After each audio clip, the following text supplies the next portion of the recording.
새벽 4시, 도시 전체가 아직 어둠 속에 잠겨있을 시간이었다. 그런데 갑자기 스피커에서 쇳소리 같은 경보가 터졌다. 평소의 선전방송과는 결이 달랐다. 마치 누군가의 목을 죄는 것처럼 짧고 건조하고 반복되는 명령. 전 구역 즉시 통제, 출입 금지, 해당자 색출. 그 순간 나는 이불 속에서 그대로 굳어버렸다. 몸보다 먼저 심장이 반응했다. 손끝이 차갑게 식고 숨이 얕아졌다. 나는 이미 알고 있었다. 이 경보가 나와 무관할 수 없다는 것. 해외 파견. 벌이 조직에부터 기술자로 살아남는 길. 그런데 이상하게도 오늘 울린 경보는 단지 국경을 넘는 탈북 때문이 아니었다. 암호표.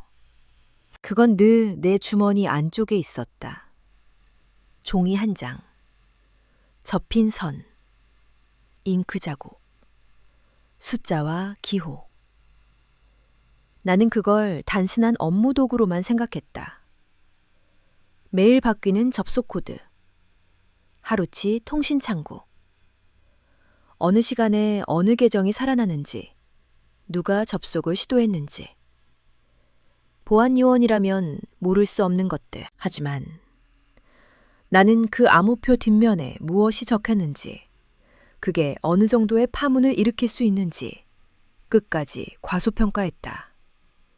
아니, 정확히 말하면 애써 외면했다. 그날 이후 나라 전체가 뒤집혔다.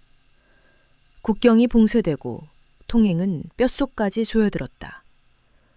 마치 내 숨길 하나까지도 국가의 소유라는 듯이. 그리고 곧 나 같은 사람을 잡기 위해 보이지 않는 손들이 움직이기 시작했다. 보위부의 합동조, 비밀 조사반. 잠들어 있던 시스템이 한꺼번에 깨어나는 소리였다. 나는 침대에서 내려오지도 못한 채 귀만 세웠다. 밖에서는 누군가가 뛰는 발소리가 들렸다. 군화 소리, 금속이 부딪히는 소리, 그리고 누군가의 문을 거칠게 두드리는 소리. 그 소리를 듣는 순간 내 머릿속에는 한 문장만 떠올랐다. 이제 시작이구나. 나는 그동안 수많은 접속 기록을 정리해왔다. 어느 날 누가 늦게 접속했는지, 누가 규정을 어겼는지, 누가 지정된 창구를 우회했는지. 그게 곧 처벌의 근거가 되었고 때로는 누군가의 인생을 끝내는 칼이 되었다. 그런데 내가 몰래 적어둔 한 줄이 이제는 나라 전체를 흔들고 있었다. 암호표 뒷면. 거기엔 단순한 숫자가 아니었다. 접속 기록이라는 이름을 가진, 하지만 기록 그 자체로는 설명되지 않는 어떤 진실이 있었다. 나는 스스로에게 묻지 않을 수 없었다. 국정원은 왜 비상경보를 울렸을까? 그들이 찾는 건 단순한 탈북자일까? 아니면 내가 가진 그 기록일까? 나는 정말 이 나라에서 살아남을 수 있을까? 나는 눈을 감았다. 그리고 손을 더듬어 베개 아래 숨겨둔 작은 종이 조각을 만졌다.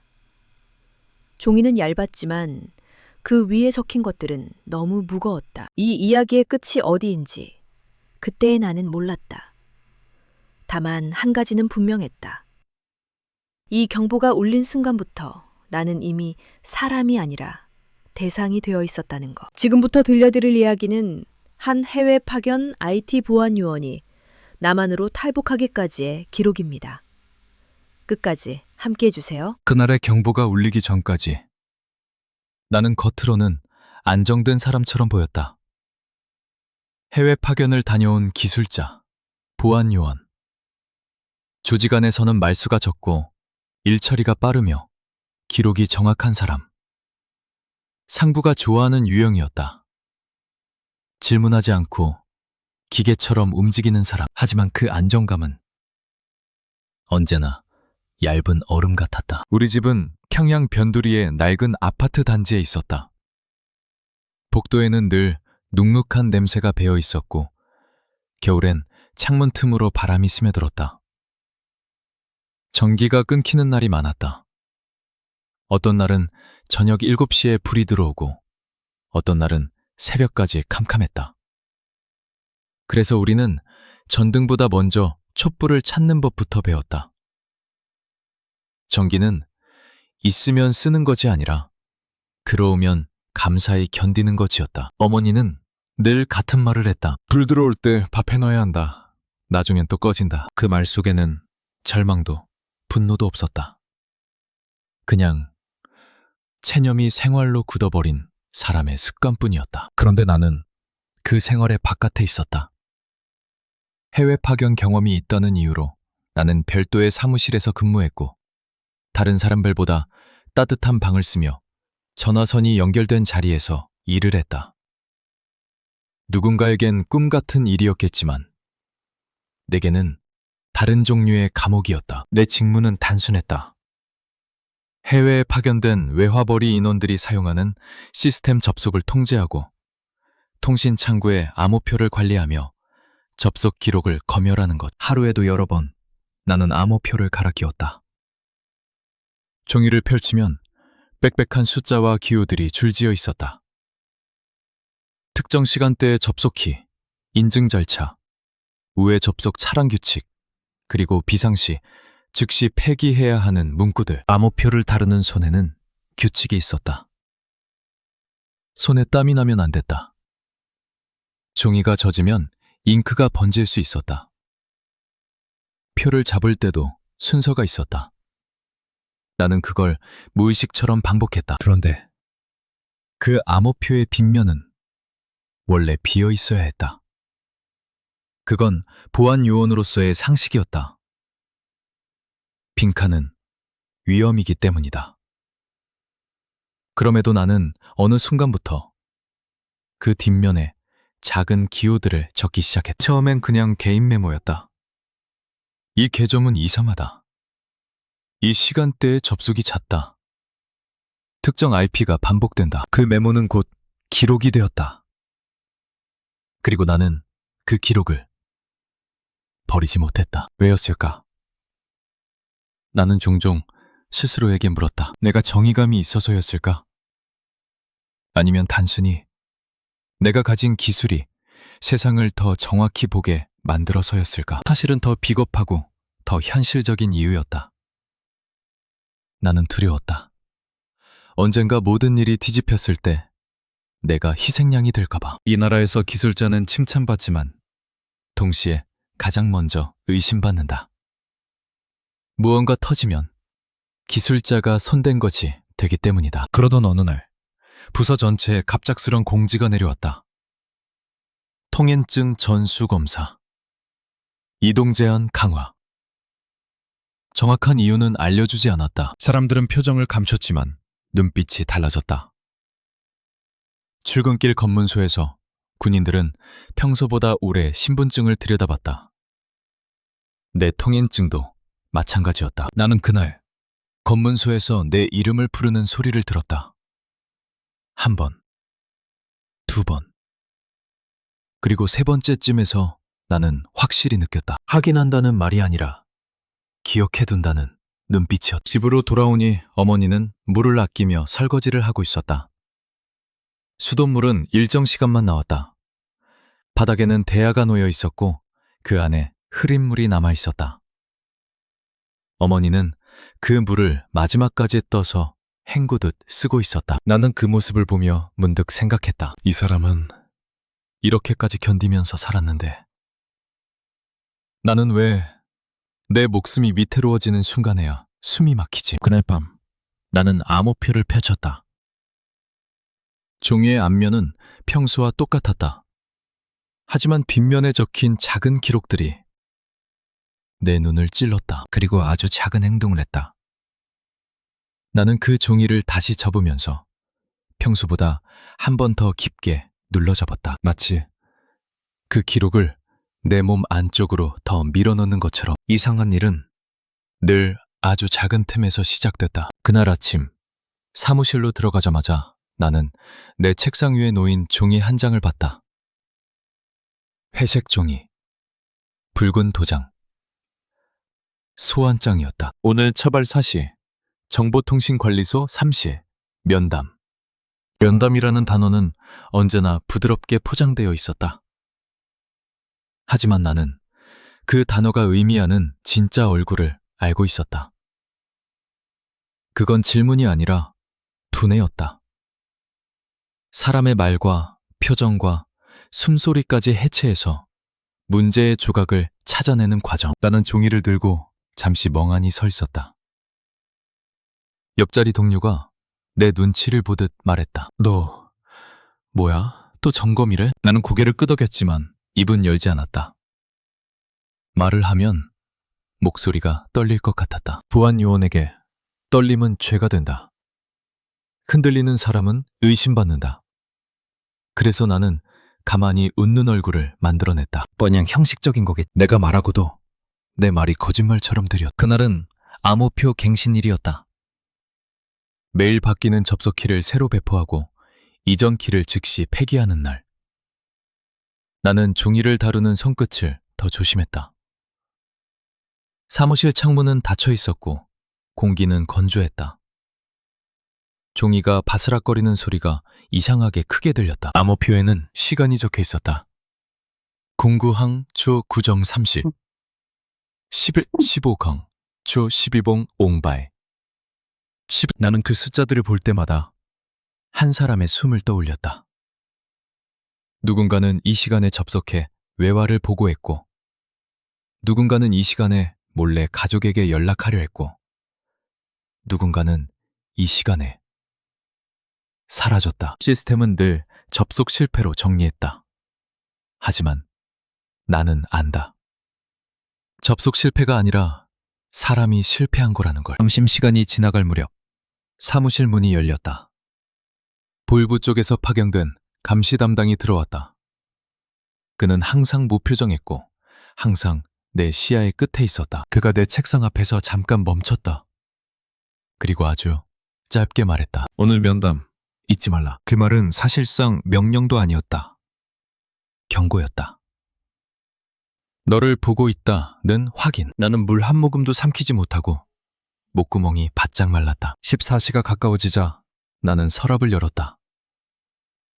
암호표가 들어있는 봉투.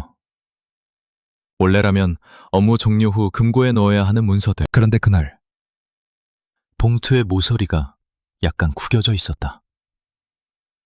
분명히 나는 그렇게 넣지 않았다. 누가 만졌을까? 설마 확인 차였을까? 나는 봉투를 꺼내 손바닥 위에 올렸다.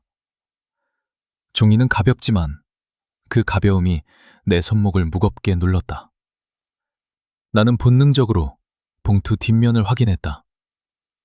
다행히 겉으로는 찢긴 흔적이 없었다. 하지만 그 순간 내 안에서는 무언가가 끊어졌다.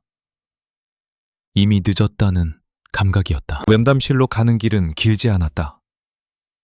복도는 조용했고 발소리만 울렸다. 복도 끝에는 붉은 구호문이 붙어 있었다. 사상은 모든 것의 생명이다. 라는 그 문장을 지나치면서 이상하게도 웃음이 나올 뻔했다. 생명이라며. 그런데 왜 사람들은 이렇게 죽은 얼굴로 걸어다닐까? 사무실 문 앞에서 두 명이 나를 기다리고 있었다. 한 명은 내가 모르는 얼굴, 다른 한 명은 내 부서 상급자였다. 상급자는 눈을 피하지 않았다. 마치 오래전부터 결정된 결과를 이미 알고 있는 사람처럼. 문이 열리고 나는 들어갔다. 안은 생각보다 좁았다. 탁자 하나, 의자 2개, 창문 없는 벽. 처음 질문은 부드러웠다. 해외 파견 시절 이상한 접촉 없었나?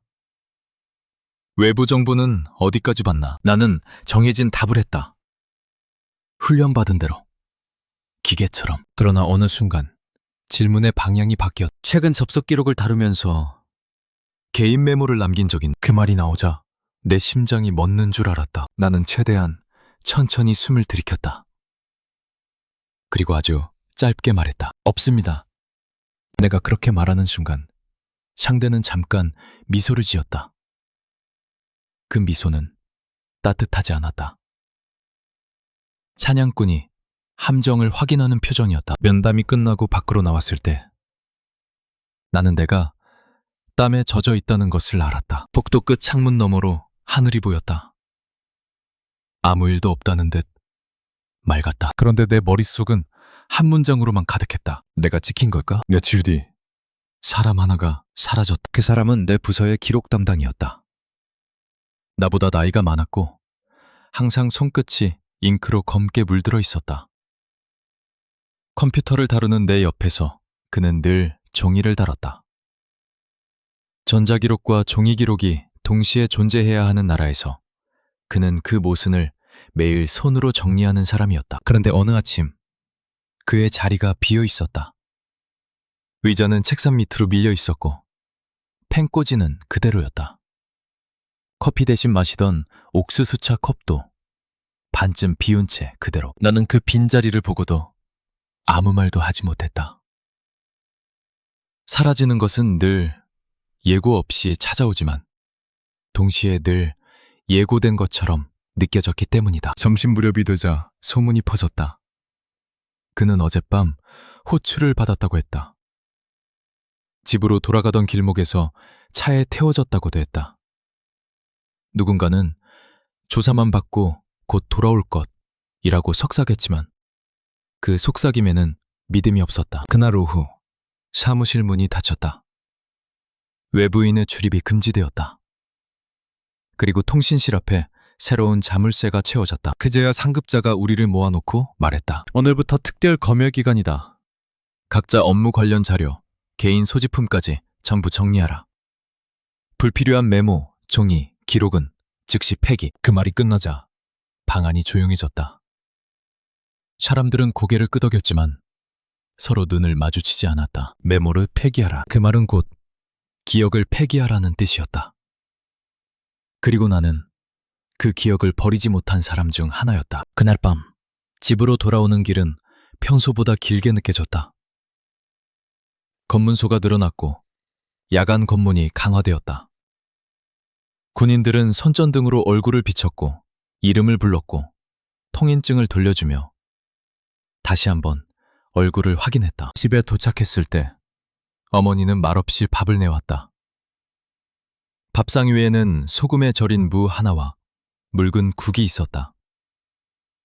나는 젓가락을 들었지만 밥이 목으로 넘어가지 않았다. 어머니가 조용히 물었다. 요즘 왜 이렇게 얼굴이 굳었니? 나는 웃는 표정을 만들려 했지만 실패했다. 빤양 일이 좀 많아요. 어머니는 더 묻지 않았다. 여기서는 더 묻는 게 위험하다는 걸 어머니도 알았다. 그날 새벽 나는 잠에서 깼다. 복도에서 문을 두드리는 소리가 났다. 한 집, 또 한 집. 누군가의 울음이 새어나왔다. 나는 숨을 죽였다. 내가 숨을 쉬는 소리조차 이 벽을 넘어 누군가에게 들릴 것 같았다. 그리고 내가 가장 두려워하던 이름이 떠올랐다. 보위부. 그들은 늘 법이라는 옷을 입었지만 실제로는 법 위에 있었다. 그들이 관심을 가지면 사람은 진발했다. 기록은 수정되고 이름은 지워지고 가족은 침묵하게 된다. 나는 침대에서 내려와 서랍을 열었다. 암호표 봉투를 꺼냈다. 그리고 그 뒷면을 다시 펼쳐보았다. 거기에 적힌 접속 기록들은 내게도 불길한 얼굴로 다가왔다. 그 기록은 단순히 시스템 로그가 아니었다.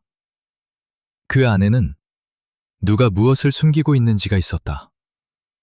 그리고 어떤 기록은 상부가 절대 세상 밖으로 나오게 해서는 안 되는 것들이었다. 문제는 그걸 내가 알고 있다는 사실 자체가 죄가 된다는 거였다. 다음날 출근하자 그 기록 담당의 이름이 명단에서 사라져 있었다.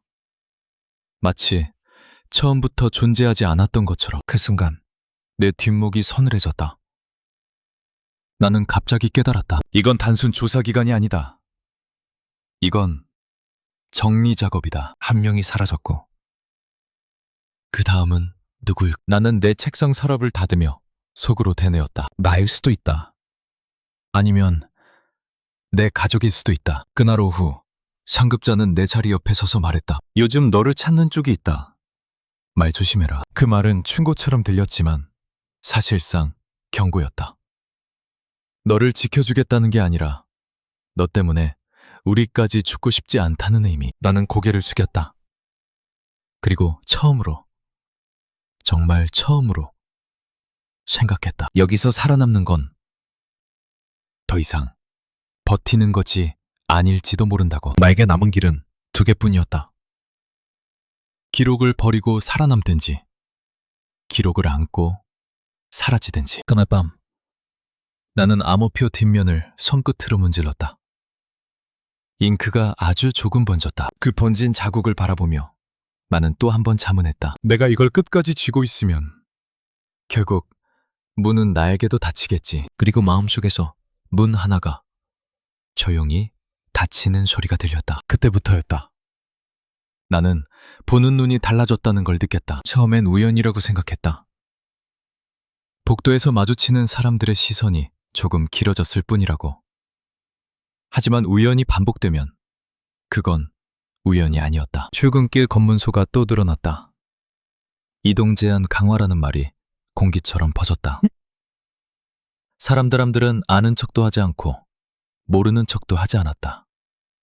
다만 걸음이 빨라졌다. 통행증을 내밀면 군인들은 예전처럼 대충 보지 않았다.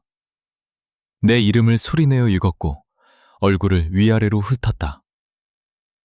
통행증 사진과 내 얼굴을 번갈아 보는 그 짧은 시간 동안 나는 손바닥에 땀이 고이는 걸 참아야 했다. 어느 날은 통행증을 돌려주며 그가 말했다. 오늘은 업무 끝나고 바로 귀가하라. 그 말이 왜 그렇게 날카롭게 들렸는지 모르겠다. 명령 같지도 않았는데 나는 그 순간 집도 안전하지 않을 수 있다는 생각을 했다. 사무실에 도착하자 분위기는 더 차가워져 있었다. 동료들은 말수를 줄였고 웃음은 사라졌다. 누군가 작은 소리로 말했다. 어제 또 한 명 끌려갔대. 나는 고개를 들지 않았다. 고개를 들면 내 눈빛이 들킬까봐. 사람이 사라졌다는 소식이 더 이상 사건이 아니라 날씨처럼 지나가는 정보가 되어버렸다는 게 너무 끔찍했다. 그날 오전 갑작스러운 검사가 내려왔다. 업무 중인 자리로 보이부 직원 둘이 들어왔다. 그들은 인사도 하지 않고 종이를 펼쳐들었다. 불시 점검이다. 서랍 열어라. 나는 예 라고 대답했다. 그 한 글자를 내뱉는데 목 안쪽이 찢어질 듯 말라 있었다. 서랍을 열어보이자 그들은 내 물건을 손으로 헤집었다. 도장, 공문서 봉투, 업무용 메모지, 개인 수첩, 그리고 가장 아래 칸에 감춰둔 암호표 봉투. 그 순간 내 심장은 정말 멈춘 줄 알았다. 하지만 그들은 봉투를 꺼내지 않았다. 아니, 정확히는 꺼낼 필요가 없다는 듯 지나쳤다. 그게 더 무서웠다. 이미 그들이 다 알고 있다는 뜻 같아서. 점심을 먹으러 식당에 갔을 때도 마찬가지였다. 늘 내 옆자리에 앉던 동료는 오늘은 반대편 끝자리에 앉았다.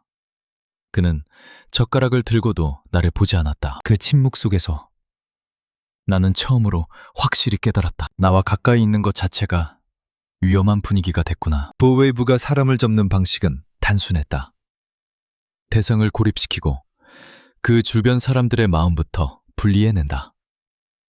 그러면 내가 살기 위해 너를 버린다는 선택이 자연스럽게 만들어진다. 그리고 그 선택은 아무도 책임지지 않는 퇴근길. 나는 일부러 길을 돌아갔다. 평소처럼 곧장 집으로 가지 않았다. 혹시 뒤를 밟는 발소리가 있는지 확인하려고. 집으로 돌아가는 골목어귀에서 나는 한 번 멈춰섰다. 벽에 붙은 선전 포스터가 바람에 살짝 흔들리고 있었다. 그 뒤편 그림자 속에서 누군가 서 있는 것 같았다. 순간 숨이 멎었다. 나는 고개를 돌리지 않았다. 돌아보는 순간 확인이 되어버릴까봐. 그 대신 그냥 천천히 발을 옮겼다. 평소보다 더 자연스럽게, 더 태연하게. 현관문을 열고 들어오자 어머니가 작은 목소리로 말했다. 오늘 아래층에서 조사 나왔더라. 내 손이 잠깐 멈췄다. 누구를요? 모르겠어. 그냥 문 열라 하고 이름 확인하고 쌀독도 봤어. 쌀독을 본다는 건 단순한 생계 점검이 아니었다. 그건 너희가 숨겨 먹는 게 있는지 확인하는 방식이었다. 그리고 동시에 집이라는 마지막 공간까지도 국가의 손이 들어왔다는 의미였다. 나는 그날 밤 침대에 누웠지만 눈을 감지 못했다. 조용하면 조용할수록 심장이 더 크게 들렸다. 마치 내 심장 소리가 벽을 뚫고 밖으로 새어나갈 것처럼. 나는 스스로에게 계속 물었다. 내가 왜 이렇게까지 무서워하지? 나는 죄를 지었나? 아니, 죄는 내가 아니라 기록 안에 있는 건데. 그런데 이 나라에서는 다르다. 진실을 아는 사람이 죄인이다. 숨긴 사람이 아니라 봐버린 사람이 먼저 죽는다. 새벽이 가까워질 즈음 나는 조용히 일어났다. 서랍을 열고 암호표 봉투를 꺼냈다. 그리고 그걸 한번 가슴에 붙였다가 다시 아주 깊숙이 숨겼. 그건 무의미한 행동이었다. 하지만 그 작은 행동이 내 마음속에서 무언가를 확인시켰다. 나는 이미 끝까지 가고 있다. 밖은 여전히 조용했지만 내 주변의 공기만은 이미 사냥이 시작된 것처럼 날카로웠다. 며칠 뒤 나는 정리라는 단어를 다시 들었다. 이번엔 공기 속이 아니라 내 이름 바로 위에서였다. 상급자가 나를 따로 불렀다. 그는 문을 닫은 뒤 방 안에 라디오 볼륨을 올렸다. 이런 행동은 여기서 의미가 하나뿐이다. 도청을 막겠다는 뜻. 그는 내 눈을 피한 채 낮게 말했다. 요즘 윗선이 너를 불러. 기록 쪽 때문에. 내 목 뒤가 얼어붙었다. 저는 규정대로 했습니다. 상급자는 잠깐 입술을 씹었다. 그 표정은 나를 보호하려는 사람의 표정이 아니었다. 연루되기 싫어하는 사람의 표정이었다. 규정대로 했다고 해서 안전한 게 아니야. 그 말이 끝나기도 전에 밖에서 누군가 복도를 지나갔다. 군화 소리. 나는 무의식적으로 어깨를 움츠렸다. 내가 지금 얼마나 작아졌는지 내 몸이 먼저 알았다. 그날 오후 나는 통신실 서버 점검을 맡았다. 정확히는 업무 점검이 아니라 누군가가 내게 일부러 던져준 일이었다. 혼자 들어가라. 문 닫고 오래 앉아 있어라. 그 사이 누군가는 내 자리, 내 삶을 뒤져본다. 통신실 문을 열자 오래된 먼지 냄새와 뜨거운 기계 열기가 밀려왔다. 팬이 돌아가는 소리. 전원 LED가 일정한 리듬으로 깜빡였다. 나는 늘 하던 대로 로그를 확인했다. 접속 시간. 인증 실패. 권한 상승 시도. VPN 터널. 패킷 분산. 이런 것들은 이제 내 눈의 숫자가 아니라 사람의 흔적으로 보였다. 그리고 그 순간이었다. 나는 평소엔 접근할 수 없는 폴더 하나를 발견했다. 외부 접속 통합 기록. 특별 관리. 누군가가 권한 설정을 실수했거나 혹은 일부러 나를 유도했거나. 나는 화면을 한참 바라보다가 손을 뻗었다. 마우스를 클릭하는데도 손끝이 떨렸다. 그 작은 클릭 하나가 내 인생의 방향을 바꾼다는 걸 이미 알았기 때문이다. 폴더 안에는 내가 예상하던 것보다 더 구체적인 기록이 있었다. 해외 파견 인원들이 접속한 시각, 그들이 사용한 계정, 그리고 그 계정이 연결된 상부의 중간관리자 이름까지. 나는 숨이 멎었다. 이건 단순한 보안 로그가 아니. 여기에는 시스템을 이용해 돈을 빼돌린 흔적도 있었고 어떤 인원이 외부와 접촉한 뒤 갑자기 접속 종료 처리된 날도 있었다. 그중 하나가 내 눈에 박혔다. 날짜, 시간, 그리고 결국 접속 종료, 대상 격리, 정리. 이 단어는 문서 속에서 너무 쉽게 쓰인다. 하지만 그 단어가 사람에게 적용되면 그건 살아서 돌아오지 못할 수도 있다는 뜻이다. 나는 천천히 모니터에서 눈을 떼고 내 손을 봤다. 손바닥이 축축했다. 기계 열기보다 내 몸이 더 뜨거웠다. 그때 문 밖에서 발소리가 멈췄다. 나는 반사적으로 화면을 닫았다. 심장이 쿵 하고 떨어졌다. 문은 열리지 않았다. 하지만 그 잠깐의 침묵이 내게 말했다. 지금 네가 뭘 봤는지 우리는 안다. 나는 그날 저녁 집으로 돌아오지 못했다. 퇴근 직전 또 호출이 내려왔다. 즉시 대기라는 말은 집에도 가지 말고 어디로도 움직이지 말고 그냥 잡혀갈 준비를 하라는 말과 같다. 나는 사무실 구석 의자에 앉아 내내 창밖만 봤다. 어둠이 내려오고 눈발이 살짝 흩날렸다. 사람들은 하나둘 사라졌다. 불도 꺼졌다. 끝내 나만 남았다. 그때 상급자가 다가와 아주 작게 말했다. 너 암호표 뒷면에 뭐 적었지? 그 질문은 칼이었다. 나를 찌르는 칼. 그리고 동시에 마지막 경고였다. 나는 입술을 깨물었다. 그리고 처음으로 거짓말 대신 침묵을 택했다. 상급자는 내 대답을 기다리지 않았다. 그가 고개를 돌리며 말했다. 보위부가 그걸 찾는데. 찾으면 너만 끝나는 게 아니야. 그 순간 내 머릿속이 하얘졌다. 나는 어머니 얼굴이 떠올랐다. 밤마다 물을 아끼며 설거지하던 손. 전기 들어오면 급히 밥을 짓던 숨. 내가 잡히면 어머니도 같이 무너진다. 그 생각이 목구멍을 조였다. 나는 집으로 돌아가는 길에 시장 뒤편 어두운 골목으로 들어갔다. 누구에게도 보이지 않게. 그리고 주머니 속 암호표를 꺼냈다. 그 뒷면에는 내가 적어둔 접속 기록이 있었다. 짧은 숫자들, 몇 개의 이름, 그리고 내가 오늘 통신실에서 본 특별 기록과 이어지는 연결선. 그 연결선이 완성되는 순간 나는 더 이상 살아남는 사람이 아니었다.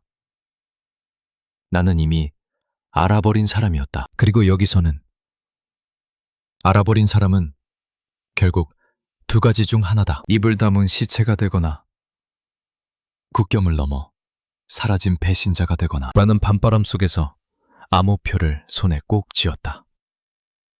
종이가 구겨질 정도로. 그리고 아주 짧게 나 자신에게 말했다. 여기 남으면 죽는다. 그 말이 내 안에서 끝나는 순간 나는 조용히 행동 하나를 했다. 암호표를 다시 접어놓는 대신 겉봉투를 찢어 안쪽 종이를 따로 숨겼다. 이제부터는 되돌릴 수 없었다. 다음 날부터 내 생활의 소리가 사라졌다. 사무실 전화는 울리지 않았다.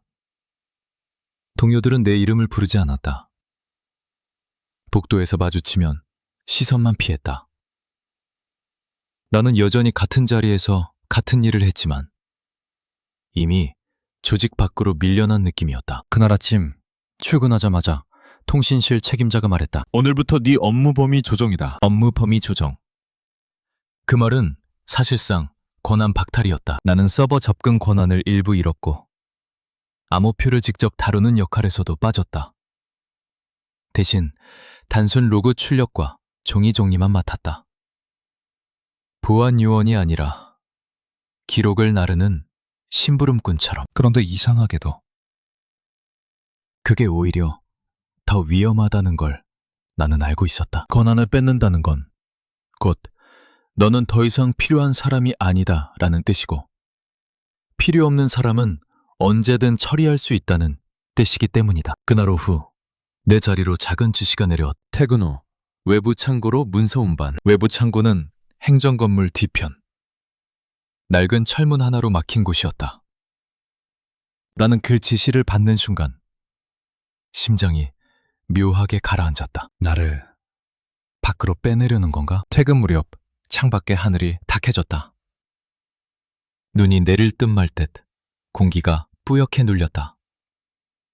나는 문서 박스를 들고 건물 뒤편으로 걸었다. 발밑에는 얼어붙은 눈이 얇게 깔려 있었다. 창고 앞에 도착했을 때 철문 옆에 사람이 하나 서 있었다. 낯선 남자였다.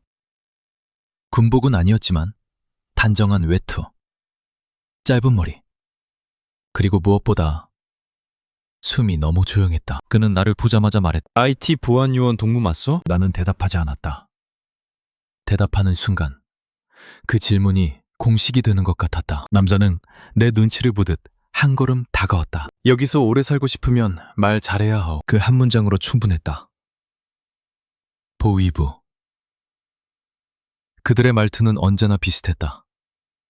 친절을 흉내내지만 단어의 끝이 사람을 베어버린다. 나는 문서 박스를 내려놓으며 물었다. 무슨 일입니까? 남자는 웃지 않았다. 대신 내 옆으로 고개를 기울이며 낮게 말했다. 최근에 암호표를 오래 들고 다녔다지? 뒷면에 뭔가 적었다는 말도 있고 내 속이 꺼지는 느낌이 들었다. 나는 아무 표정도 짓지 않으려 애썼다. 하지만 몸은 이미 반응하고 있었다. 손끝이 차가워지고 침이 마르고 목이 조여왔다. 남자는 이어서 말했다. 걱정할 것 없어. 우린 확인만 하면 된다.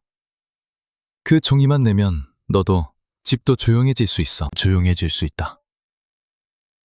여기서 그 말은 살려주겠다가 아니라 시끄럽게 죽이지 않겠다는 뜻이었다. 나는 창고 철문 손잡이를 잡았다. 손이 미세하게 떨렸다. 그때 내 뒤에서 또 다른 발소리가 들렸다.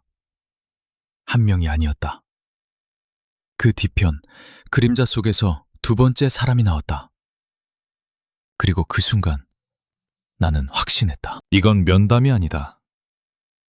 이건 포획이다. 나는 조용히 숨을 삼켰다. 그리고 아주 짧게 말했다. 저는 그런 거 없습니다. 거짓말은 아니었다. 내가 가진 건 암호표가 아니라 암호표에서 떼어낸 조각이었으니까. 남자의 시선이 내 손, 내 외투 주머니, 내 목 아래까지 훑었다. 그 눈빛에는 감정이 없었다. 그저 물건을 찾는 사람의 눈이었다. 그리고 그때였다. 남자의 외투 안쪽에서 작은 수첩이 보였다. 그 수첩의 모서리에 내가 익히 아는 도장이 찍혀 있었다. 우리 부서 내부에서만 쓰는 식별 도장. 저건 내부에서 나온 수첩이다. 저 사람은 외부인이 아니다. 나는 순간적으로 깨달았다. 이 남자는 보위부도, 감시도. 하지만 동시에 다른 얼굴이 있었다. 드로커였다. 해외 파견 인원들 사이에서 떠돌던 소문. 보위부와 손잡고 사람을 낚는 자. 한쪽에서는 탈출을 도와주는 척하며 돈을 받고 다른 쪽에서는 대상을 넘겨 공을 세우는 자. 나는 입술이 저절로 말라붙는 걸 느꼈다. 그는 내 표정을 읽었는지 갑자기 태도를 바꿨다. 목소리가 더 낮아졌다. 동무, 똑똑한 사람은 알아서 빠져나가. 내가 길을 알아. 지금이 아니면 다음엔 너 스스로도 못 걸어 나와. 순간 나는 몸이 흔들렸다. 지금 이 사람을 믿는 건 위험했다. 하지만 믿지 않으면 더 위험할 수도 있었다. 그때 두 번째 남자가 한마디 했다. 흰양 데리고 가면 되지 않소. 그 말이 떨어지자마자 내 머릿속에서 무언가가 딱 하고 잠겼다. 지금 이 자리에서 끌려가면 끝이다. 나는 문서 박스를 들어 올리는 척하며 한 발 옆으로 움직였다. 그리고 아주 자연스럽게 철문을 조금 열었다. 창고 안은 어둡고 좁았다. 먼지 냄새, 낡은 서류 더미, 그리고 뒤쪽으로 이어지는 작은 비상 출입구. 나는 그 구조를 알고 있었다. 내가 문서를 옮길 때마다 손전등을 들고 구석을 확인했었으니까. 내 심장은 터질 듯 뛰었다. 하지만 얼굴은 가능한 한 비어 있어야 했다. 이 나라에서는 공포가 가장 큰 증거가 된다. 나는 말했다. 문서부터 넣고 오겠습니다. 드로커가 고개를 끄덕였다. 그는 이미 내가 도망갈 수 없다고 생각하는 눈이었다. 그 순간 나는 확신했다. 이 사람은 나를 살리려는 게 아니다. 나를 거래하려는 거다. 창고 안으로 들어간 순간 나는 박스를 바닥에 내던졌다. 종이가 우수수 쏟아졌다. 그리고 그 소리와 함께 나는 비상 출입구 쪽으로 뛰었다. 발밑에서 얼음이 미끄러졌다. 몸이 휘청였지만 멈출 수 없었다. 뒤에서 거친 소리가 들렸다. 야! 나는 문을 열고 좁은 통로로 몸을 밀어넣었다. 등이 벽에 긁혔고 숨이 찢어졌다. 나는 그 길의 끝에서 숨을 몰아쉬며 한 가지를 했다. 외투 안쪽에 숨겨둔 종이 조각을 확인했다. 접속 기록이 적힌 그 작은 종이. 그리고 두 번째 행동을 했다. 나는 그 종이를 더 작은 조각으로 찢어 내 양말 안쪽에 넣었다. 이제부터는 종이가 아니라 내 몸이 증거가 된다. 그날 밤 나는 집으로 돌아가지 않았다. 집은 이제 내 가족을 죽이는 길이 될 수 있었다. 나는 어둠 속에서 누군가가 알려준 비상 연락처를 떠올렸다. 해외 파견 인원들이 속삭이던 번호.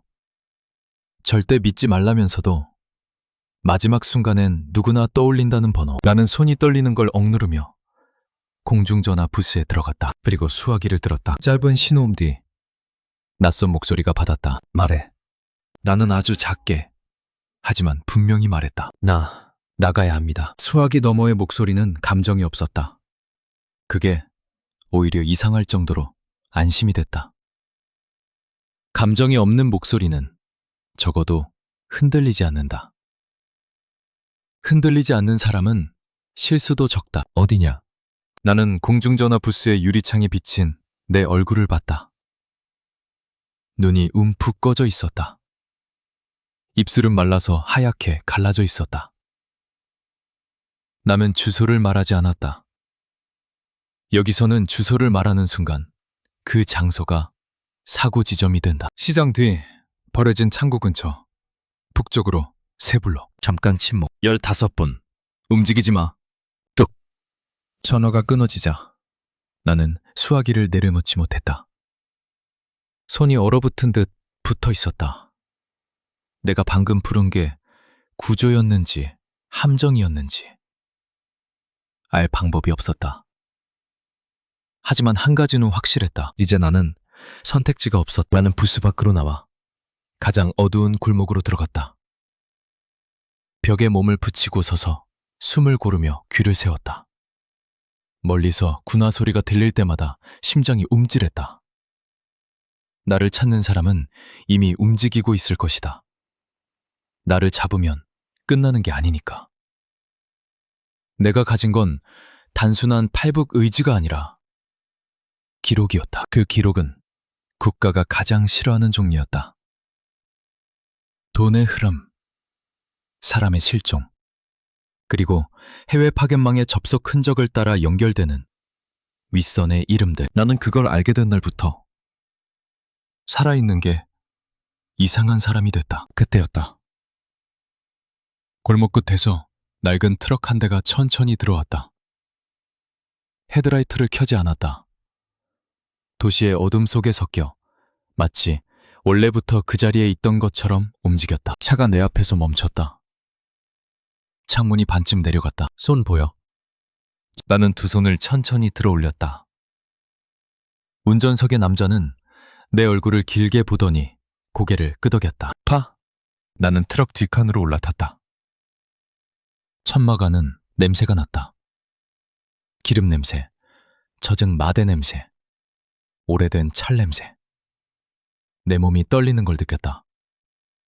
추위 때문인지 공포 때문인지 구분이 안 됐다. 트럭이 출발하자 나는 속으로 계속 중얼거렸다. 여기서 내리면 끝이다. 여기서 내리면 어머니가 위험하다. 그 순간 운전석에서 남자가 낮게 말했다. 기록.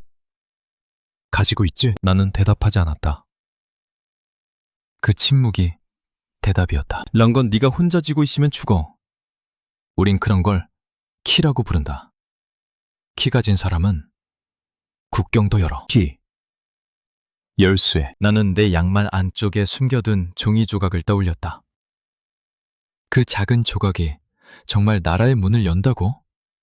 웃기지. 하지만 더 웃긴 건 지금 내가 그걸 믿고 있다는 사실이었다. 차는 한참을 달렸다. 우리는 도시 외곽으로 빠져나갔다. 차창 밖으로 불빛이 줄어들고 어둠이 두꺼워졌다. 그리고 마침내 멈췄다. 내려.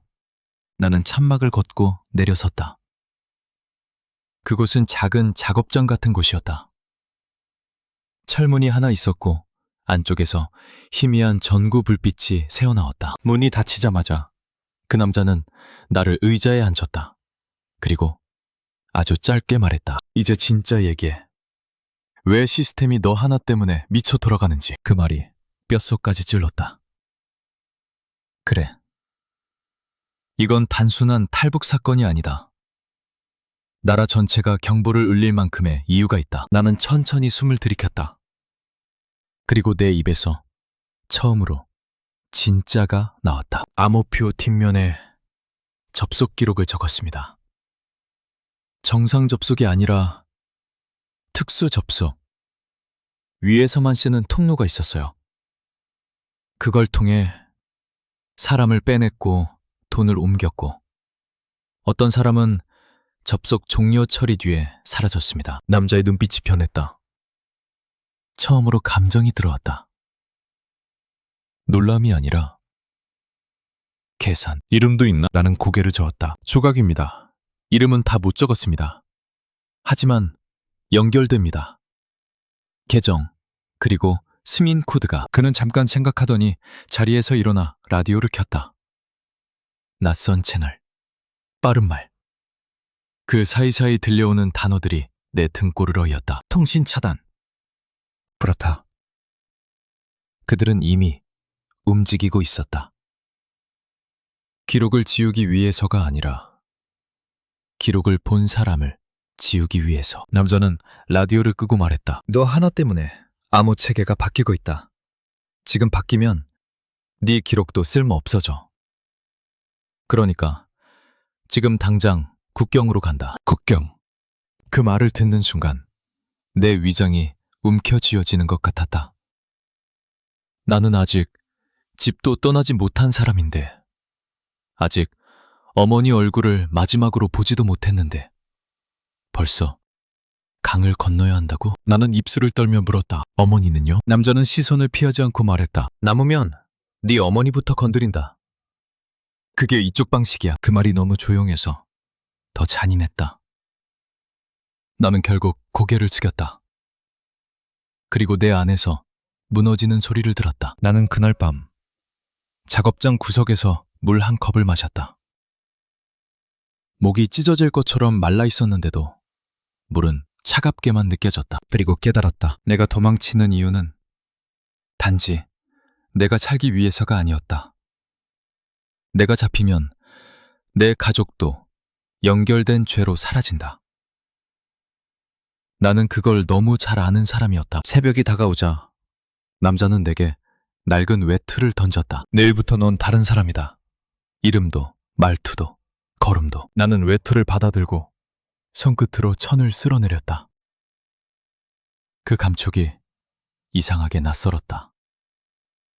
마치 내 삶이 이미 내 것이 아닌 것처럼. 그리고 나는 마지막으로 속으로 물었다. 정말 여기서부터는 돌아갈 수 없는 걸까? 하지만 대답은 이미 정해져 있었다. 돌아가면 나는 기록과 함께 사라질 것이다. 국경으로 가는 길은 지도 위에서는 한 줄이었지만 현실에서는 수십 겹의 목숨이었다. 그 남자는 나를 짐처럼 다루지 않았다.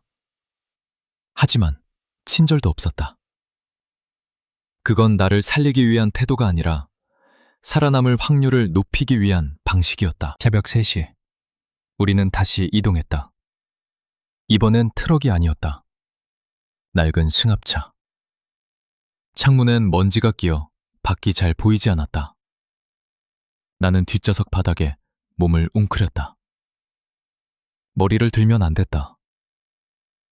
도시를 빠져나가는 동안 운전석에서는 라디오를 아주 작게 틀어놓았다. 이동 제한 강화, 통행증 전수검사, 야간 검문 강화. 뉴스가 아니라 사냥의 지침이었다. 차는 작은 검문소들을 피하듯 큰 길을 벌였다. 산길로, 농로로, 사람 없는 두 길로 돌았다. 그 사이 남자는 계속 내게 규칙을 주입했다. 말 걸어도 대답하지 마. 웃지 마. 눈 마주치지 마. 묻는 말은 예와 아니오만. 나는 고개만 끄덕였다. 대답이 길어질수록 사람은 원래의 자신을 드러낸다. 그리고 원래의 나는 이미 표적이 되어 있었다. 우리는 중간을 한번 멈춰섰다. 허름한 농가였다. 벽은 기울어 있었고 지붕은 천으로 덧댄 흔적이 있었다. 그곳에서 나를 맞이한 건 낯선 중년 여성이었다. 그녀는 내 얼굴을 한번 보고 손바닥으로 내 손을 잡아당겼다. 차가운 손이 너무 깨끗하네. 기술자지. 나는 아무 말도 못했다. 내 손이 깨끗한 게 죄가 되는 순간이었다. 그 집 안에서 나는 처음으로 현실적인 준비를 봤다. 종이 몇 장, 도장 하나, 낡은 주민증, 그리고 가장 중요한 것, 통행증. 그 통행증은 내 얼굴이 아니었다. 이름도 아니었다. 하지만 남자는 그걸 내게 밀어주며 말했다. 이제부터 넌 현장 통신 점검 인원이다. 전선 점검 나간 걸로 이동한다. 나는 그 말 속에서 내 직업이 내 목숨을 살리는 아이러니를 느꼈다. 평생 통제를 만들던 사람이 이제는 그 통제의 틈으로 빠져나가려 한다. 여성은 내 외투 안쪽에 뭔가를 꼬매 넣었다. 손바느질. 거친 시. 뭐 하는 겁니까? 돈. 그리고 너 같은 애들이 죽기 전에 마지막으로 숨기는 거다. 이번 그럴 거라는데 믿을 두 있는 주기보 헌전하도록. 나는 그게 뭐든 묻지 않았다. 알면 더 무거워진다. 그날 저녁 우리는 다음 사람을 만났다. 브로커였다. 이번엔 정말 브로커였다. 말투가 달랐다. 눈빛이 빨랐다. 그리고 손이 너무 바빴다. 그는 담배를 피우며 내게 말했다. IT 보안 요원이라면서? 너 같은 놈은 비싸. 근데 비싼 놈은 잘 팔리기도 해. 나는 그 말에서 피가 식었다. 남자는 조용히 끼어들었다. 장난 그만. 이쪽은 물건이 아니다. 브로커는 웃었다. 웃으면서도 나를 위아래로 계산했다. 그래, 알지. 그런데 기록은 있나? 국경 넘을 때도 중국 들어가서도 그 기록이 네 목줄이야. 목줄. 나는 순간 울컥했다. 나는 누군가의 목줄이 되려고 태어난 게 아니다. 하지만 지금 나는 내 목숨을 위해 스스로 목줄을 움켜쥐고 있었다. 밤이 깊어지자 브로커는 가방을 열었다. 안에는 작은 무전기 하나와 배터리, 그리고 종이 한 장이 있었다. 신호표. 시간별로 켜는 순간이 적혀 있었다. 00침 1회, 0030 2회, 010 3회. 나는 그 종이를 보는 순간 소름이 돋았다. 이건 암호표와 같은 구조였다. 내가 평생 관리하던 통제 방식과 똑같았다. 나는 조용히 물었다. 이것도 바뀝니까? 브로커는 대수롭지 않게 말했다. 당연히 바뀌지. 잡히고 싶냐? 그 한마디에 내 숨이 얕아졌다. 지금 이 사람들에게서조차 나는 완전히 안전하지 않았다. 탈출은 보호가 아니라 거래였다. 그날 밤 나는 농가의 바닥에서 잤다. 이불은 얇았고 바닥은 차가웠다. 눈을 감으면 어머니가 떠올랐다. 어머니가 내 이름을 부르는 목소리가 떠올랐다. 나는 입 안쪽을 깨물었다. 소리가 나면 안 돼. 그리고 아주 작은 행동 하나를 했다. 양말 안쪽에 숨겨둔 종이 조각을 꺼내 잠깐 손바닥 위에 올렸다가 다시 넣었다. 그 종이는 찢겨 있었다. 하지만 그 찢긴 조각들이 내게 말하는 것 같았다. 끝까지 가라.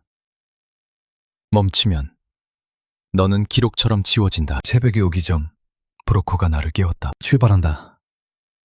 그 말을 듣는 순간 내 위장이 천천히 가라앉았다. 눈 두만강인지 압록강인지 아직 몰랐다. 였다. 이제는 정말 돌아갈 수 없다는 것. 그날은 하루가 하루 같지 않았다. 시간이 앞으로 가지 않았다. 기어가듯 질척하게 늘어졌다. 우리는 낮 동안 거의 움직이지 않았다. 창문을 커튼으로 막은 방 안에서 숨을 아껴가며 기다렸다. 밖에서 개 짖는 소리만 나도 모두가 멈췄다. 누가 먼저랄 것도 없이 눈빛이 서로에게 조용히를 강요했다. 브로커는 낮게 말했다. 해지기 전엔 절대 밖으로 나가지 마.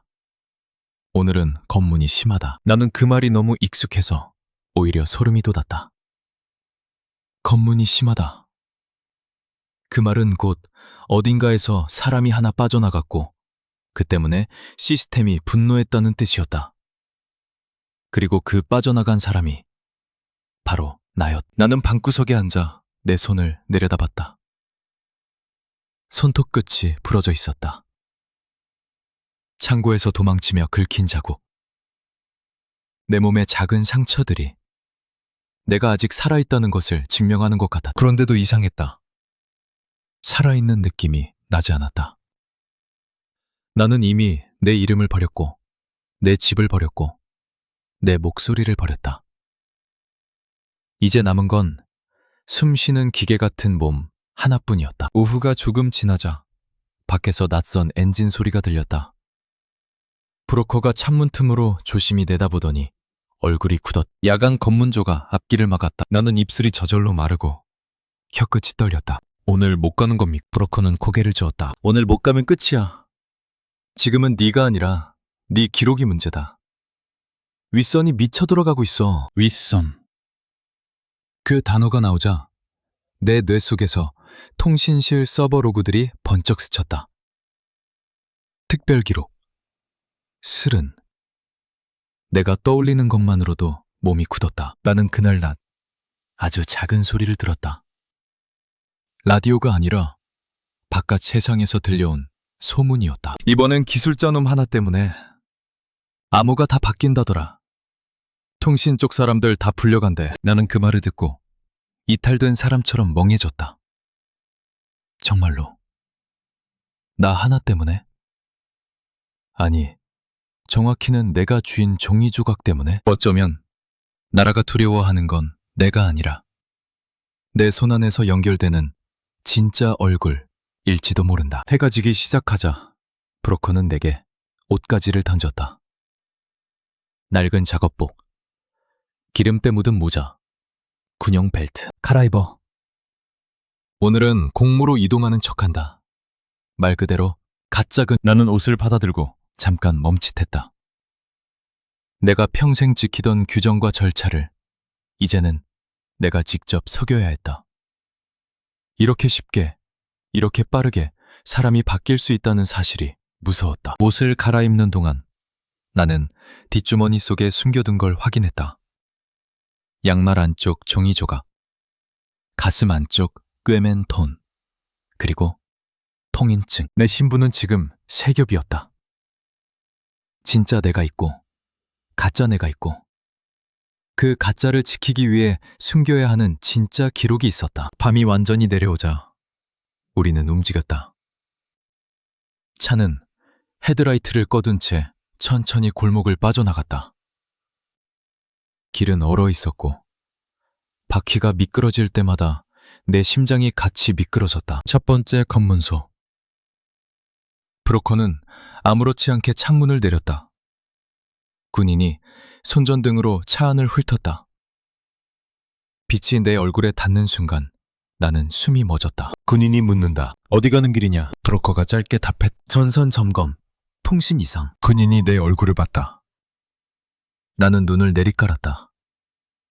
보안 요원으로 살면서 배운 가장 중요한 기술. 눈빛을 지우는 법. 군인이 다시 말했다. 통행증. 브로커가 통행증을 내밀었다. 그 종이가 넘어가는 몇 초가 내 인생 전체처럼 길었다. 군인은 종이를 보고 우리를 보고 다시 종이를 봤다. 그리고 아주 느리게 도장을 찍어 돌려줬다. 가라. 차가 움직이자 내 폐속에 막혀있던 공기가 한꺼번에 터져나왔다. 나는 그제야 내가 숨을 참았다는 걸 알았다. 두 번째 검문소는 더 거칠었다. 군인들이 차에서 내리라고 했다. 나는 얼어붙은 땅 위에 서서 몸을 떨었다. 추위 때문이라 믿고 싶었지만 사실은 공포였다. 군인이 내 손을 잡아당겼다. 손바닥 펴. 나는 손바닥을 댔다. 깨끗한 손. 기술자의 손. 그 순간 군인의 눈빛이 바뀌었다. 너 뭐하는 놈이냐? 브로커가 즉시 끼어들었다. 점검 요원, 장비 만지는 애다. 군인은 내 손을 한 번 더 봤다. 그리고 결국 퉁명스럽게 말했다. 빨리 타. 차에 다시 올라타는 순간 나는 확실히 느꼈다. 이건 기적이 아니다. 우연도 아니다. 누군가 이미 돈과 권한으로 길을 열어두었구나. 그리고 더 무서운 사실도 동시에 떠올랐다. 길이 열려 있다는 건 밤이 더 깊어질 무렵 차는 도로를 벗어났다. 숲길 비슷한 곳으로 들어갔다. 바람이 차창을 때렸고 어디선가 물소리가 들렸다. 브로커가 운전대를 잡은 채 나를 돌아보며 말했다. 이제부터 네 발로 간다. 소리내면 죽는다. 그 말이 떨어지는 순간 나는 깨달았다. 오늘 밤이 마지막 밤일 수도 있구나. 내가 사람으로서 숨쉬는 마지막 밤. 차가 멈췄다. 문이 열렸다. 차가운 공기가 칼처럼 들어왔다. 나는 내려서 어둠 속을 보았다. 그리고 아주 멀리 희미하게 반짝이는 것을 봤다.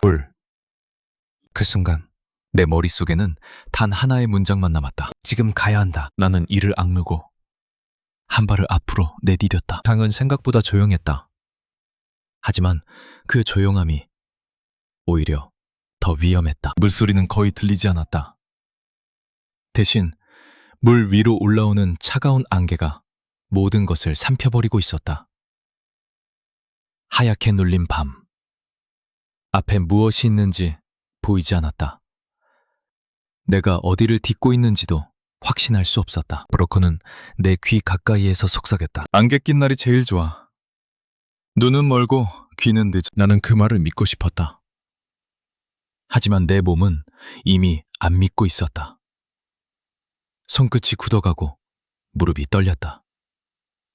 숨을 들이켜면 폐가 얼어붙는 느낌이었다. 우리는 강까지 오기 전에 이미 한 번 죽을 뻔했다. 마지막 마을을 빠져나오던 지점에서 야간 검문조가 길을 막았기 때문이다. 브로커는 차를 세우지 않고 멀리서 방향을 바꿨다. 그 순간 뒤쪽에서 휘파람 같은 소리가 터졌다. 설아, 차가 아니라 우리 숨이 멈췄다. 브로커는 나를 끌어내리듯 숲으로 밀어넣었다. 나는 발이 아니라 몸 전체로 뛰었다. 나뭇가지가 얼굴을 때렸고 진흙이 바지에 엉겼다. 우리는 한참을 달린 뒤 땅바닥에 엎드렸다. 그때 내 옆에서 브로커가 손가락을 입술에 댔다. 숨도 크게 쉬지 마. 나는 얼굴을 땅에 묻고 기어가듯 앞으로 움직였다. 진짜로 사람이 아니라 짐승이 되는 기분이었다. 그런데도 살고 싶었다. 아니, 살아야 했다. 내가 잡히면 어머니가 먼저 무너진다. 그게 내가 가진 가장 큰 공포였고 동시에 가장 강한 추진력이었다. 그렇게 우리는 숲을 빠져나와 강가의 낮은 두가래까지 내려왔다. 등 뒤에서는 아직도 군화 소리가 들리는 것 같았다. 사실이든 환청이든 나는 구분할 여유가 없었다. 강 앞에서 브로커는 내 어깨를 잡았다. 여기서부터는 혼자라고 생각해. 누구도 널 안 살. 그 말이 너무 냉정해서 오히려 진짜 같았다. 여기서는 따뜻한 말이 더 위험하다. 따뜻한 말은 사람을 느슨하게 만든다. 안개는 더 짙어졌다. 물 위에 떠 있는 게 안개인지 얼음인지 숨인지 구분이 안 됐다. 나는 강가에 엎드린 채 먼저 손을 물에 넣었다. 차가웠다. 차갑다는 말로는 부족했다. 손끝 감각이 즉시 끊겼다.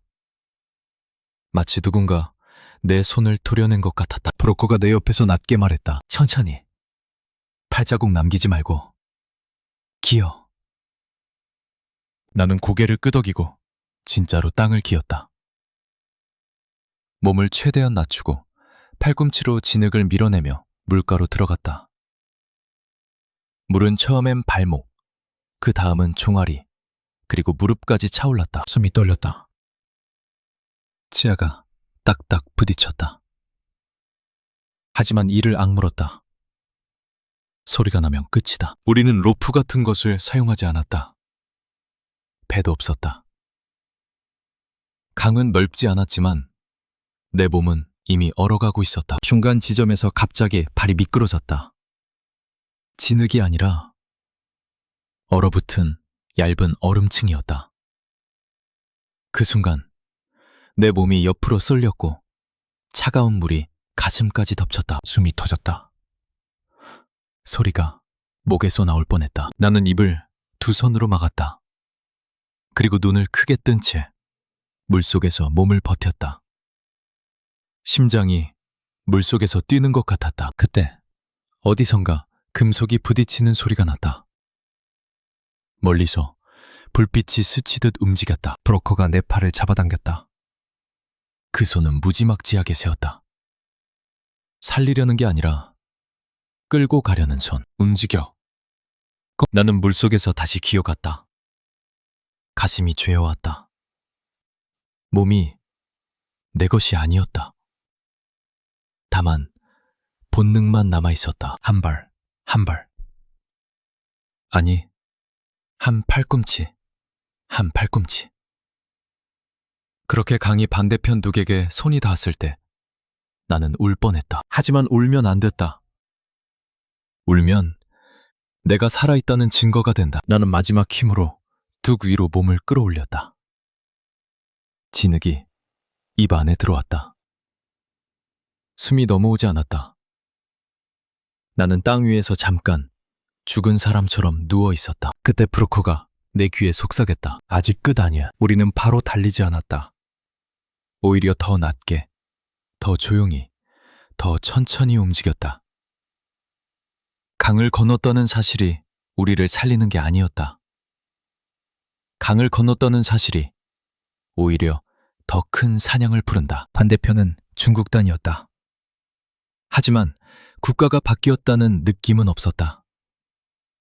여전히 공기는 차갑고 밤은 무겁고 사람의 발자국 소리는 위험했다. 우리는 국경지대를 벗어나기 위해 산업시설 뒤쪽을 돌아가야 했다. 창고들이 줄지어 있었고 철조망이 군데군데 끊겨 있었다. 그 사이로 바람이 불며 새소리가 났다. 나는 숨을 죽이고 걸었다. 발밑에 자갈이 소리를 낼까봐 발을 들지 못할 정도였다. 그때였다. 멀지 않은 곳에서 개 짖는 소리가 터졌다. 브로커의 얼굴이 굳었. 멈춰! 개 짖음은 경고가 아니다. 누군가 우리 냄새를 맡았다는 뜻이다. 곧이어 중국 쪽 손전등 불빛이 지나갔다. 짧은 중국말, 거친 웃음. 그리고 다시 개가 짖었다. 나는 그 순간 처음으로 깨달았다. 국경을 넘었다고 끝이 아니구나. 여기서도 나는 쫓기는 존재고. 브로커는 나를 창고 뒤편으로 밀어넣었다. 철문 아래 틈, 먼지, 기름때. 우리는 그 안에서 숨을 죽였다. 개가 점점 가까워졌다. 내 땀이 냄새로 변해 퍼져나가는 기분이었다. 나는 손으로 내 목을 꼭 잡았다. 숨소리를 잠그려고. 그때 내 발이 떨렸다. 너무 차가워서. 아니, 너무 무서워서. 발끝 감각이 없었다. 여기서 들키면 나는 다시 물건이 된다. 잡혀서 팔리고, 넘겨지고, 사라진다. 나는 양말 안쪽의 종이 조각을 떠올렸다. 내가 끝까지 지키려 한 접속 기록. 그 기록은 이제 내 목숨이지만 동시에 내 저주였다. 그걸 가진 순간부터 나는 어디에서도 가벼워질 수 없었다. 불빛이 바로 문 앞까지 왔다. 나는 숨이 끊길 것 같았다. 그때 멀리서 다른 소리가 났다.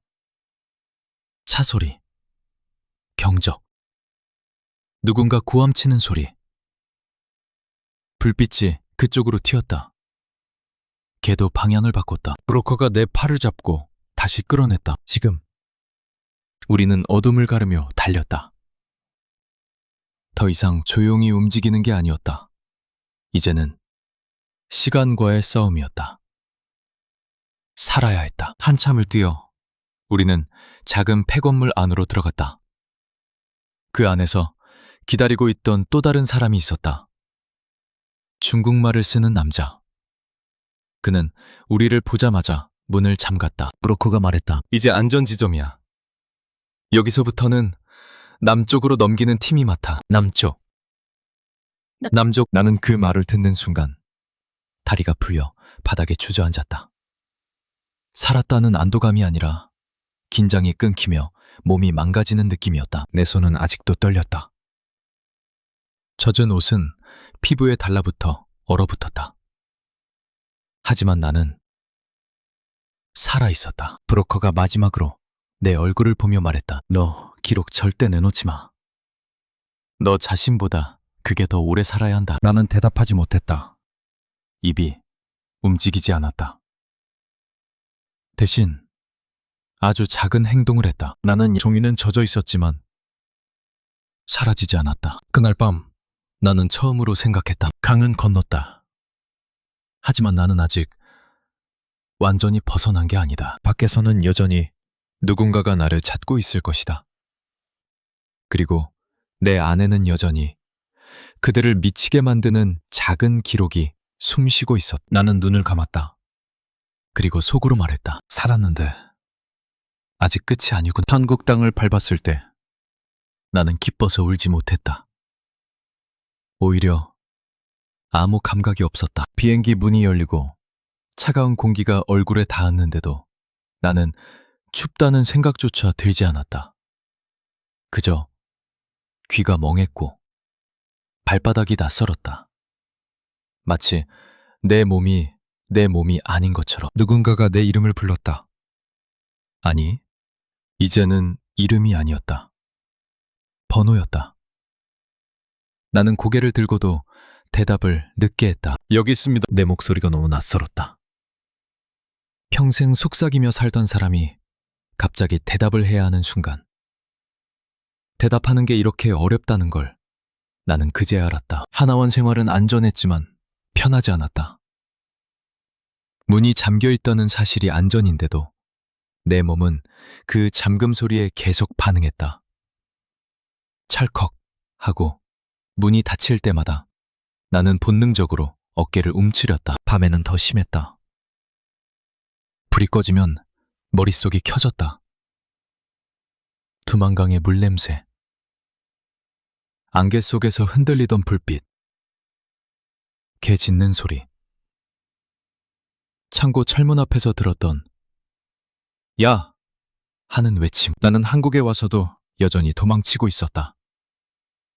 몸은 왔지만 마음은 아직 국경선에 걸려 있었다. 심리 상담 시간이 있었다. 상담사는 부드러운 목소리로 물었다. 가장 무서운 게 뭐였어요? 나는 대답을 하려다가 입이 굳었다. 무서운 건 많았다. 보이부, 검문소, 브로커, 중국 공안. 그러나 진짜 공포는 따로 있었다. 어머니요. 그 한 단어가 떨어지는 순간 나는 처음으로 숨이 흔들렸다. 어머니는 내가 떠난 뒤 살아있을까? 조사받았을까? 내가 남긴 흔적 때문에 끌려갔을까? 나는 그 질문을 누구에게도 제대로 하지 못했다. 왜냐하면 묻는 순간 현실이 되어버릴 것 같아서. 그냥 마음속에서만 되뇌었다. 내가 살기 위해 떠난 게 맞나? 내가 어머니를 버린 건 아니었나? 하나센터 교육장에서 처음으로 햄버거를 받았을 때 사람들은 웃으며 포장을 뜯었다. 나는 포장을 뜯지 못했다. 빵 냄새가 났는데 그 냄새가 너무 강해서 갑자기 속이 울렁거렸다. 그때 한 직원이 조용히 말했다. 천천히 드셔도 돼요. 여기선 아무도 빼앗지 않아요. 그 문장이 내 심장을 쳤다. 아무도 빼앗지 않는다. 그 말이 왜 이렇게 낯설까? 내가 평생 배운 세상은 늘 누군가가 빼앗는 세상이었는데 나는 결국 작은 한 입을 베어 물었다.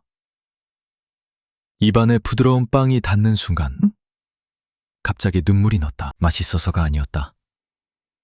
내가 그동안 너무 오래 굶어 있었다는 걸 알았기 때문이다. 음식이 아니라 삶을. 그리고 그때도 나는 습관처럼 양말을 만졌다. 이미 젖고 찢어진 종이 조각은 조사 과정에서 증거물로 따로 보관되어 있었다. 그 기록은 국정원의 질문을 불러왔다. 왜 암호표 뒷면에 적었는지, 어떻게 접속 통로를 확인했는지, 어떤 이름들이 연결되는지 나는 가능한 만큼만 말했다. 나도 알고 있었다. 이건 내 복수의 무기가 아니라 누군가를 더 살리기 위한 단서가 되어야 한다는 걸. 하지만 그 기록을 떠올릴수록 내 자존심도 함께 떠올랐다. 나는 평생 시스템을 지키는 사람으로 살았다. 그런데 결국 그 시스템은 나를 지우려고 했고 나는 그 지우개를 피해 도망쳐야 했다. 어느 날 밤 숙소 창문을 열었다. 한국의 겨울 공기는 차갑지만 숨이 텀했다. 멀리 아파트 불빛들이 촘촘히 반짝였다. 나는 그 불빛을 보며 예전에 강 건너편에서 보던 빛을 떠올렸다. 그때도 이렇게 생각했었다. 저쪽은 왜 저렇게 밝을까? 지금 나는 그 밝음 안에 있다. 그런데 이상하게도 내 안쪽은 아직도 캄캄했다. 나는 오늘도 스스로에게 묻는다. 나는 살아남았나? 아니면 반지 살아있는 척하는 법을 배웠나? 그래도 아주 작은 변화가 있었다. 나는 이제 누군가가 문을 두드려도 심장이 즉시 무너지지 않는다. 나는 이제 전기가 꺼질까 걱정하지 않는다. 나는 이제 말해도 되는 곳이 있다는 걸 안다. 그리고 가끔은, 아주 가끔은 거울을 본다.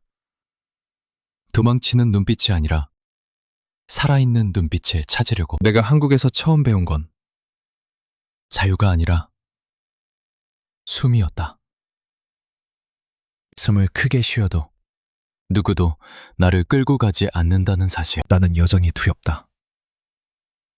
하지만 오늘 밤 창밖의 불빛을 보며 조용히 하나를 확신한다. 내 삶은 종이 한 장의 기록으로 흔들렸지만 그 기록 때문에 나는 결국 살아남았다. 불빛은 바람에 흔들리지 않는다.